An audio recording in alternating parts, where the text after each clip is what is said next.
Vipi? Mbona unanizuia? Jeni, mwache huyo. Tuna kazi naye. Basi sawa. Ongera mbara.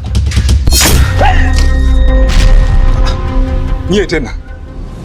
Kwa nini mmeamua kunifuata mpaka huku, si ndio? Kumbe nyie ni wanga. Sasa kama nyie ni wanga, mimi ni mwanga zaidi yenu. Sasa nataka niwaonyeshe kazi. Nataka nichinje wote hapa na hakuna ambaye atatoka salama. Si mmeamua kunifuata? Hiyo safi. Sasa nachinja wote hapa na ninawazika peke yangu. Sasa ngoja nionyeshe.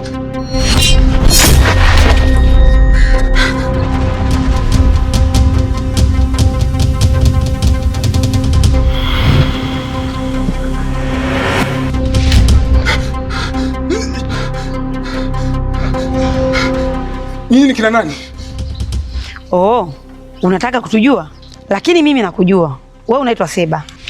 Umewahi kufungwa mara 5 na umetoroka mara zote, na wewe umeingia miongoni mwa raia wachache waliowahi kutoroka jela. Umeshawahi kuwa watu 5 na ninajua pia una roho mbaya sana. Sasa hiyo roho yako mbaya sisi tuna kazi nayo. Na kazi nayo? Kazi gani sasa? Najua kwa sasa huwezi kunielewa. Acha nikufanye tuweze kuongea lugha moja.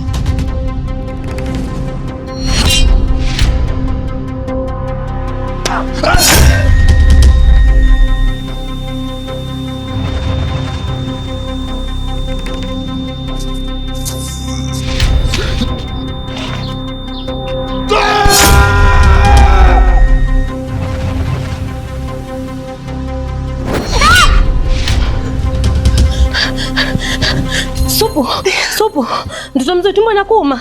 Jamani mtoto mzuri, tumbo limekuanzaje hili jamani? Mtoto mdogo wewe. Mtoto wangu tumbo inakuuma Yeye unashindwa hata kusoma vizuri jamani. Limekuanza lini? Limekuanza usiku Pole sana Su. Linakuuma pande gani? Hapa. Tumbo linamuuma? Ndio, hivi tumbo linamuuma mtoto, yani anashindwa hata kusoma kwa amani. Si unaona anavyojikunja kunja. Pole Supu. Epi, kamletee maji mtoto.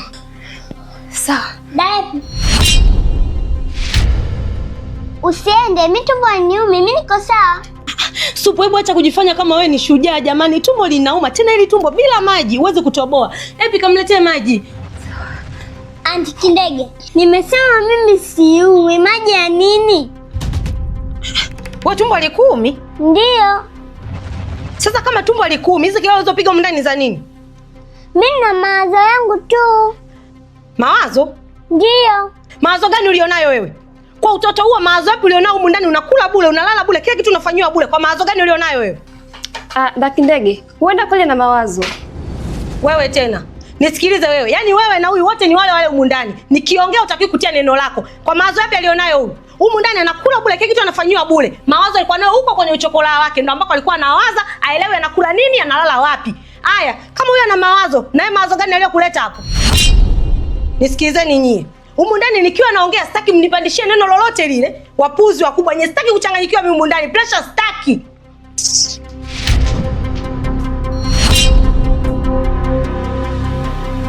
Baby Supu, kuna nini kinaendelea? Maana nilikuwa naosha vyombo kule nikasikia makelele huko. Kuna nini kinaendelea? Daepi, mimi nilikuwa na mawazo yangu tu, ndio maana nimeshtuka. Sasa kama ni mawazo, mbona Dakindege anasema kwamba unaumwa tumbo? Ndio tushangae. Mimi amekuja hapa tu anaanza kuniambia tumbo linaniuma, tumbo linaniuma. Mimi hata sijamwambia kama tumbo linaniuma. Kwa makini Awe makini na nini? Afu wazungu unaniwinda wewe, si ndio? Huyu anahitaji makini gani humu ndani? Hapana Dakindege, nilikuwa najaribu tu kumwambia awe makini na hilo tumbo. Maana anapenda sana kulalia tumbo. Nisikilize wewe. Takuja kufanya kitu kibaya humu ndani. Kwanza potea hapa. Kafanya kazi zako huko. Beba na hicho kirunumendege chako huyu. Poteeni, fanyeni haraka.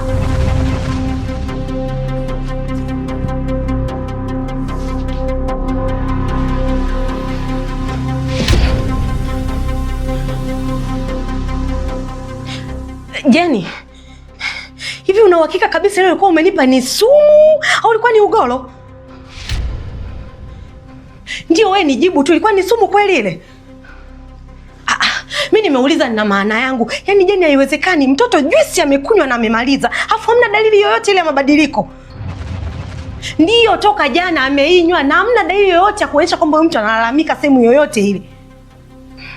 Yaani leo ni siku ya pili yule mtoto anadunda tu ndani, anazurura tu, hata kushika tumbo hamna. Na hizo siku zenyewe za kwenda shule zimefika. Alafu mimi sielewi, yani ananichanganya ndani, anazurura tu, hamna pa kulalamika popote pale. Nisikiza Jeni, usinichanganye na yaani kama yeye haikuwa sumu, wewe niambie tu. Bana, usinichanganye na wewe.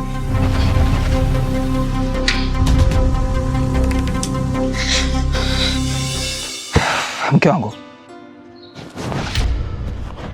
una shida gani wewe? Yaani toka nimekuja nyumbani hautaki kuongea chochote eh? Kile kijibu utaka kuongea na wewe hutaki kuongea. Hebu niambie una shida gani? Mume wangu, kwa nini umeniacha hapa nyumbani peke yangu? Wakati unajua mimi ni mjamzito. Au lengo lako nikute siku moja nimekufa hapa nyumbani, si ndio? Hivi unajua kilichotokea hapa nyumbani wakati umeniacha mimi peke yangu? Huyo hawalako amekuja kunifanyia fujo. Kanipiga, kanizalilisha. Hajatosheka pia, kanifukuza.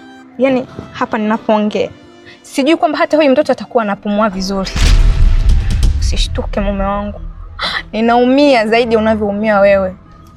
Nina machungu hapa nilipo. Sijui nifanye nini mume wangu. Naumia mimi. Mke wangu, yaani unazungumzia hawala yupi? Au unamaanisha Farida? Ndio, huyo hawala kwa Farida huyo. Kanizalilisha sana mume wangu. Mimi wakunipiga kweli. Nimemkosea nini mimi? Nimemkosea nini mimi mume wangu mpaka anakuja ananipiga? Anampiga hadi mtoto wangu tumboni. Hapo nilipo nasikia maumivu makali. Hakuna mtu wa kunitetea. Yaani kidogo tu mimi nahisi ningeshakufa na huyu mtoto kama sio majirani mume wangu. Mke wangu, yaani Farida anakuja nyumbani kwangu anakuja kukuambia kwamba uondoke. Kwa mamlaka gani? Anakuja hapa nyumbani anakupiga wewe kwa sababu zipi za msingi? Na hisi Farida hajajifunza. Manake nilivompiga mara ya mwisho hapa nikampiga lile gongo kichwani, hakujifunza chochote, akili haikumkaa sawa. Sasa huyu mpumbavu ananitafuta sana. Na ninachokiona anataka kunishika sharubu simba. Na mimi nitamng'ata. Popote nitakapomuona nitamng'ata na kwambia mimi ni simba. Sio mke wangu. Nikutoe wasiwasi mke wangu. Yule mpumbavu kwa namna yoyote ile hili atalilipia. Kama amefikia hatua kuja nyumbani kwangu na kutaka kukufukuza yeye. Kama vile ndo mwenye nyumba. Wakati mimi ndo napaswa nije nyumbani kwangu niseme wewe ukae ama uondoke. Hana mamlaka kukufukuza wewe. Na huyo mpumbavu huko alikokwenda. Semeshahisi kwamba ana ahueni. Anadiriki kuja nyumbani kwangu kuja kukufukuza wewe bila mamlaka yoyote kutoka kwangu. Mimi nitamfanya kitu kibaya nakwambia.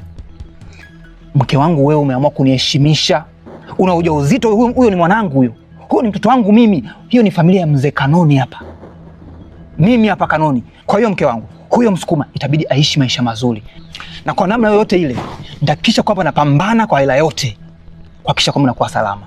Na huyo mjinga na hata huyo toru wake, nikiwaona popote pale itakuwa ama zao ama zangu, nitafanya kitu kibaya mno nakwambia. Haiwezekani aje tu nyumbani hapa aje ajamlie mambo tu afike hapa aanze kukufukuza. Kivipi?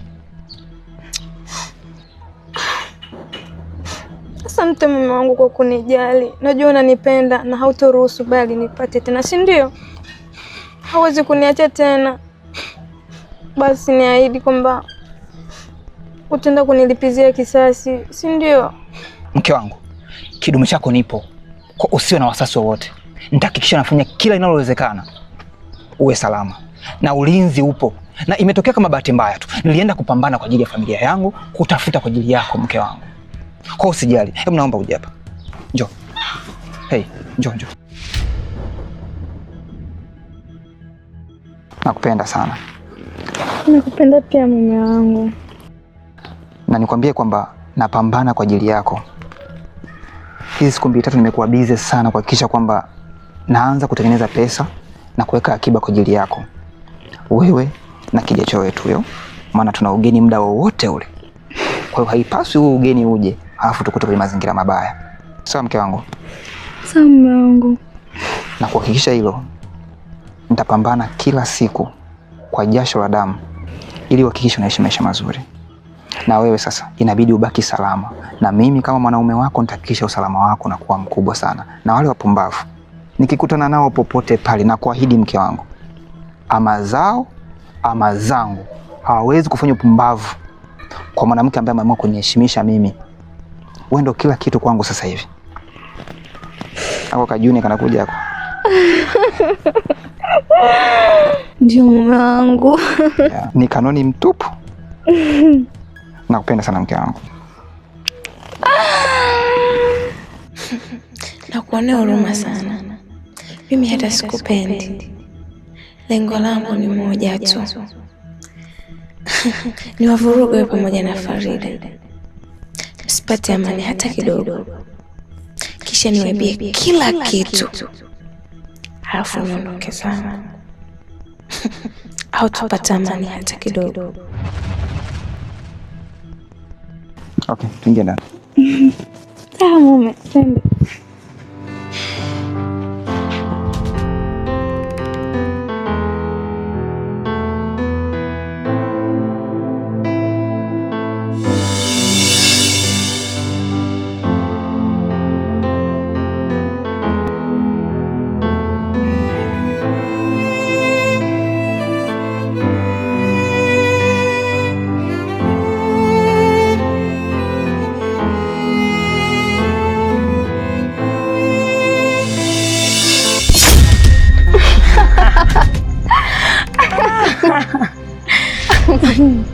Sofia, ama kwa hakika hapa ndo naamini kwamba mkubwa ni mkubwa tu. Vipi? Wewe ulijuaje kwamba lile shababi linaweza kutufaa kwenye kazi yetu? Jeni, mkubwa ni mkubwa tu. Na ndio maana mimi nilipandishwa cheo. Ndio ujue kwamba kazi zangu sio za kinyonge. Halafu sasa, kuhusu huyo jamaa, nilipoliona tu nikajua litatufaa katika majukumu yetu. Na ndio maana sikutaka umzuru kwa wakati ule. Tunaweza tukamtumia kwa namna yoyote tunayoitaka. Na maanisha kwamba huyo jamaa atakuwa chini yetu. Yaani nguvu ulizonazo wewe ndizo tumempandikizia yule jamaa na ndizo ninazo mimi. Kwa yule atakuwa ni mfuasi wetu. Atafata tunachomwambia sisi. Hiyo ni nzuri Sofia. Lakini vipi kama likitugeuka? Jeni, lile jamaa haliwezi kutuzunguka. Alafu pia usisahau kuwa kinyago ulichokichonga hakiwezi kukutisha. Na pia lile jamaa lina nguvu hata kabla ya hapo. Na ndio maana nikaona linatufaa. Yaani hapo tumeliongeza tu. Ila lile jamaa lina nguvu na lina roho mbaya.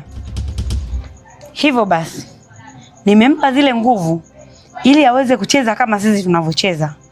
Tukitaka kuonekana tunaonekana, tusipotaka kuonekana hatuonekani. Hivyo litaweza kufanya jambo lolote na bila kushtukiwa na mtu yoyote.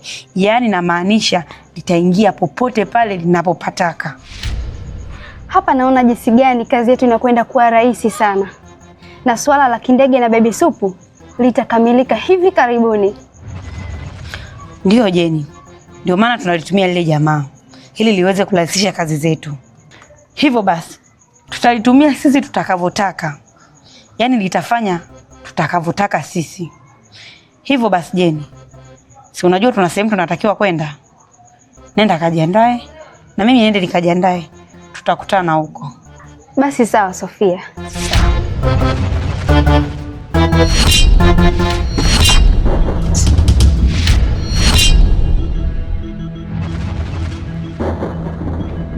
Aha, Tolu.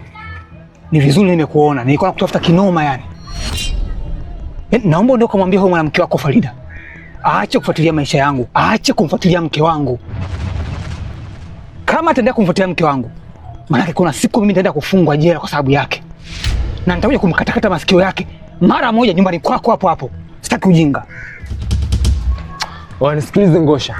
Hivi wewe utaacha nini wakati za kila tukikutana unanipandisha sauti? Yaani kila tukikutana unanipandisha kisukari mzee. Hizo pigo utaacha nini mwana tu?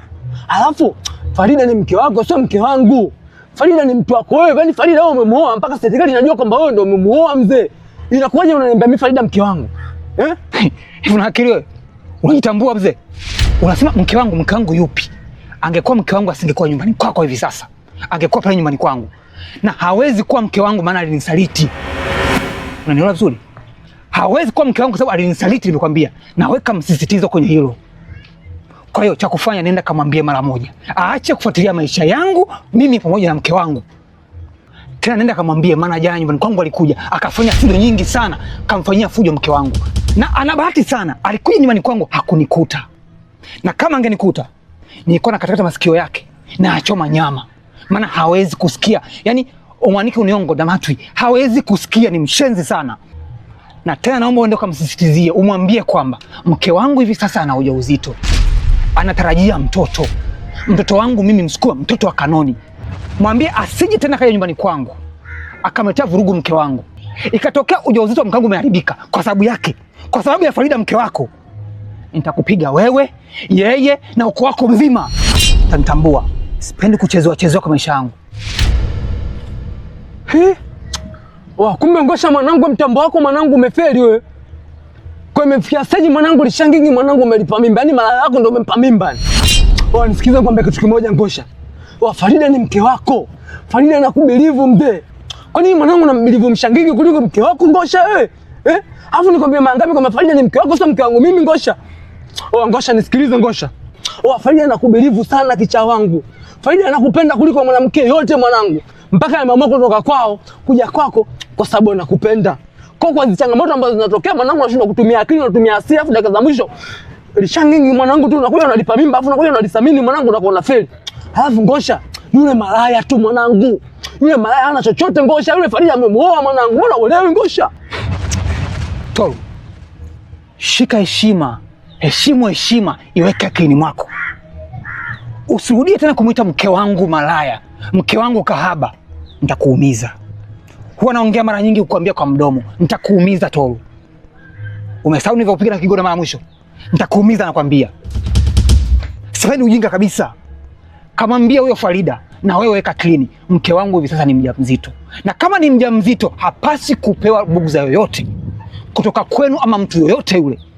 Kikimkuta chochote mke wangu, ama zako ama zangu, nitakuumiza. Na nitamuumiza huyo mwanamke wako. Nisikilize Ngosha. Unachotaka na mimi nataka hicho.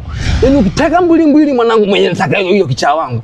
Kwa sababu naona kila ninavyozidi kuelekeza unajifanya uelewi. Yaani unajifanya uelewi kabisa. Mimi nishakwambia yule mimi sio mke wangu Ngosha. Unaongea nini? Yaani unataka uongee nini? Wanzoea, si ndio? Sasa nikuonyeshe mshenzi wewe.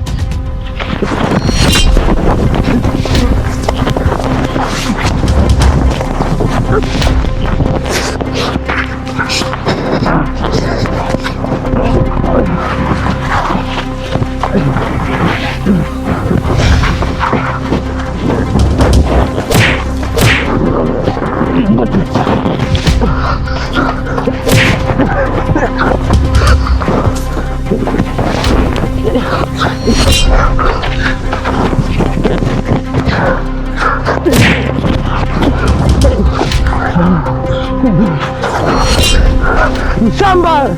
Simama nikutoe meno mshamba nini? Unakimbia?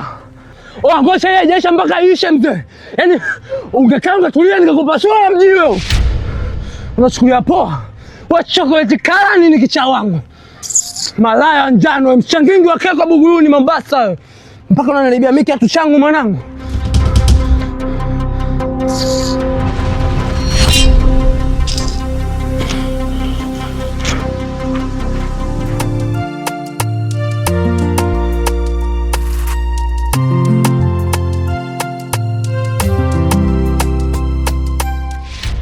Hello, hapa Sebiga lazima nikufunge kabisa, usinichukulie poa. Wewe unifunge mimi, si ndio? Haya, tucheze tu. Haya. Hii hapa nayo. Cheza. Wewe.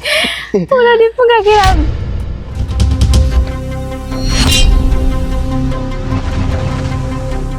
Hivi Farida unatuchukuliaje kichaa wangu? Nakuuliza Farida unatuchukuliaje mzee wangu? Wewe mara ya mwisho tulipokuuliza kwamba unaenda nyumbani kwako ulituambiaje?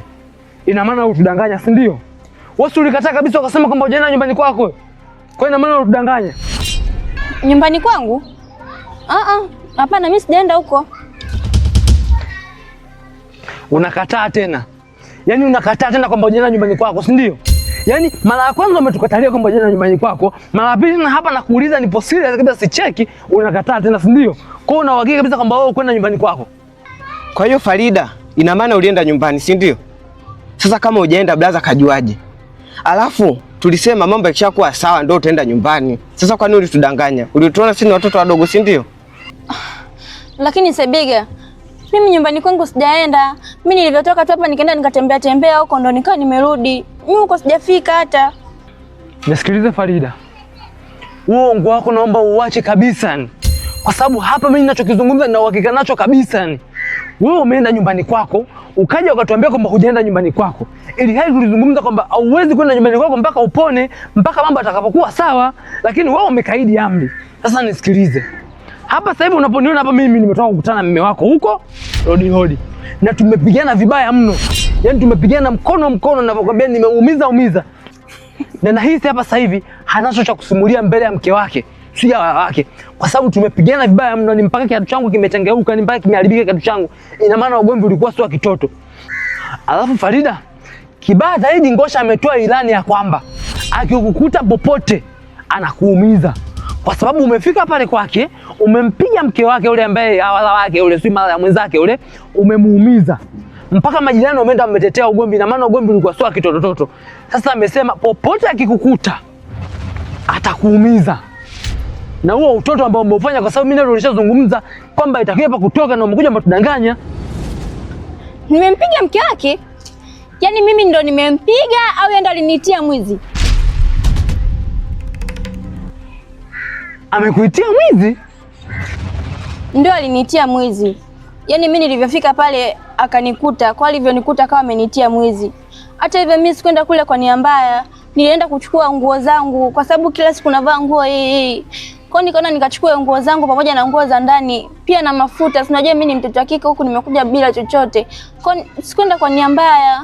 Maana hizo zawadi ambazo ameniletea nilikuwa sijaziona bado. Kwa hiyo kabidi niende kule nyumbani kwa ajili ya kuchukua nguo, lakini mimi sikwenda kwa nia mbaya. Unaona Farida?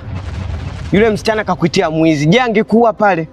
Au watu angetokea wabaya angekupiga wewe hapo? Si ungetetea kesi hapa nyumbani? Hebu kaa utulie hapa nyumbani bana.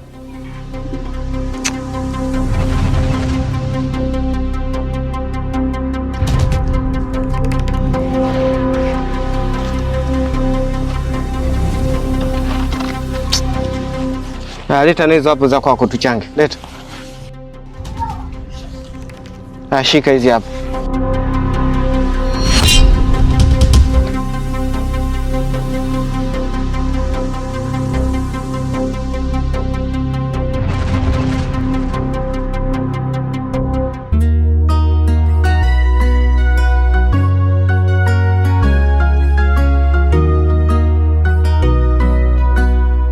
One, two, three, 4, 5, 6, 7, 8, 9.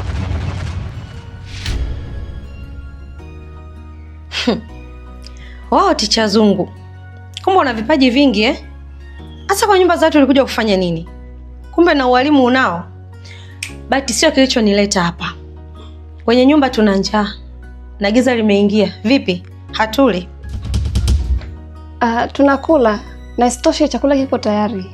Bado mboga tu kupasha. Kumbe mboga inatakiwa kupashwa eh? Hasa hapo unafanya nini? Baada ya kwenda huko jikoni na kupasha mboga. Au uliambiwa mboga inajipasha yenyewe eh? Hapana Dakindege. Lakini shemeji Beni aliniambia kwamba niwe namsaidia Bibi Supu kuhesabu namba hapa. Kwa hiyo ndo atuli? Ndo kilichokuleta? Kwa hiyo unalipa kwa ajili ya hizo namba? Hivyo na macho yako kapanga boy, mbona unapenda kunifanya nionekane mbaya humu ndani? Hivyo ukifanya kazi zako tu kiustaarabu tukaishi vizuri humu ndani uwezi. Mpaka utie dosari sehemu. Nisikilize, nahitaji kula, njaa inaniuma mno. Unaweza kaenda jikoni ukaendelea na kazi yako. Wewe, huko ndani nimeangalia mafuta yameisha. Na nikaona mtu wa kumtuma ni wewe. naomba supu unyenyuke, uende jikoni ukachukue kopo la mafuta, uende kwa Mangi. Dakindege, ungemwacha tu amalizie umweke yake hapa, maana nimempa umweke hapa afanyi, alafu mafuta nitafuata mwenyewe. Hivi wewe ni nani humu ndani? Naongea wewe ni nani humu ndani? Kwa nini kila ninachokiongea, kila ninachokifanya unapenda kuniingilia? Wewe ni mke mwenzangu humu ndani? Naongea naye ni mke mwenzangu? Au mimi sikukuona yeye nilivyokuwa na mtuma huyo supu? Macho yangu yamepofuka sasa, si ndio? Mimi huyu nimemuona, lakini nimemtuma yeye mwenyewe. Unakotaka ukimbilia huko, hizo mboga itapasha nani huko ndani? Au ndio itapasha mizimu ya kwenu? Nisikize nikwambie, humu ndani huna mamlaka yoyote yale. Nimesema wewe kafanye kazi yako jikoni na huyu ataenda dukani. Lakini Dakindege, umeniona sawa. Na isitoshe kule nje kuna giza sana, kuna pikipiki, magari. Je, akigongwa huyu? Wewe, huko barabarani giza liko na ukuta wapi? Kuna nyumba ulikuwa unaishi?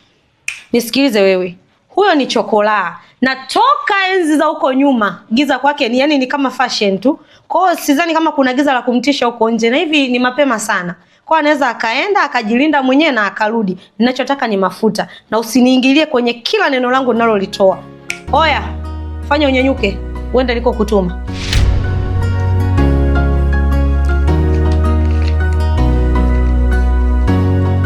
Kuniletea tu mambo mnayojua nyie. Fanya haraka, potea. Na unatoa macho yako ya nini hapa? Aya, toka. Hii mnakaa kwenye nyumba za watu bado mnajipangia mambo ya kufanya.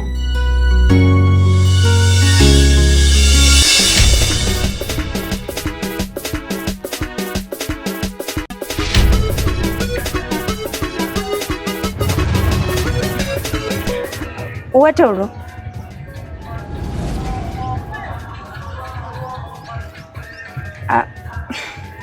Kichinjile. Nilikuwa naomba nisamehe sana kwa vitu vyote ambavyo nimekuwa nikikufanyia. Yaani namaanisha umekuwa ukinipa mpango alafu mimi siku zote nimekuwa nikiharibu. Nimekaa mwenyewe nimefikiria, nimeona kabisa una nia ya dhati kwa ajili ya kupambania ndoa yangu. Kwa hiyo nimekuja hapa ili nikuombe msamaha. Na pia Kichinjile, mimi kule nyumbani kwangu nilienda tu kwa ajili ya kuchukua vitu vyangu. Zile zawadi ambazo ulikuwa umeniletea, nilikuwa bado sijaziona. Kwa nilienda kule ili nikachukue nguo zangu na vitu baadhi, kwa mfano mafuta, viatu. Kwa hiyo naomba unisamehe sana. Na pia kuanzia sasa hivi chochote utakachoniambia mimi nitakifanya. Yaani mpango wote ambao utaniambia. Farida, mimi mbona nilishakusamehe kitambo tu. Yaani mimi nilishakunjua nafsi kitambo sana. Na kitu ambacho umenifurahisha ni kwamba umelijua kosa lako na umekiri kosa. Na mimi huwa napenda sana mtu ambaye anajua kosa lake na kukiri kosa. Kwa mimi sidhani kama kuna haja tena ya kukaa na kinyongo. Mimi nishakusamehe, ila tu usije ukaudia sehemu ambayo umekosea. Kwa sababu mimi huwa nakwazika sana kumwelekeza mtu mara nyingi au kupanga kitu afu mtu akaja akakipangua. Kwa mimi nilishakusamehe. Hivyo tu. Asante sana Kichinjile kwa kunisamehe. Na pia nakuahidi sitorudia kabisa. Yaani chochote ambacho utaniambia sasa hivi mimi nitakifanya. Umeshanizuia kwenda kule nyumbani, sitoenda tena na kuahidi. Kweli? Au ndo unaongea tu hapa unajambalamba mikono? Afu dakika za mwisho uanze tena kuleta miayusho. Ndio, mimi nakuahidi sitoenda tena. Yaani sitofanya chochote kabisa ambacho umenikataza. Basi nimefurahi pia kusikia hivyo. Kama kweli umeamua kubadilika na umeamua kabisa kushirikiana na mimi mpaka ndoa yako itakapokuwa sawa. Mimi nimefurahi sana. Kwa sababu mimi natamani leo kesho amani ya ndoa yako irudi kama hapo mwanzo. Na mume wako arudi kukupenda kama hapo mwanzo.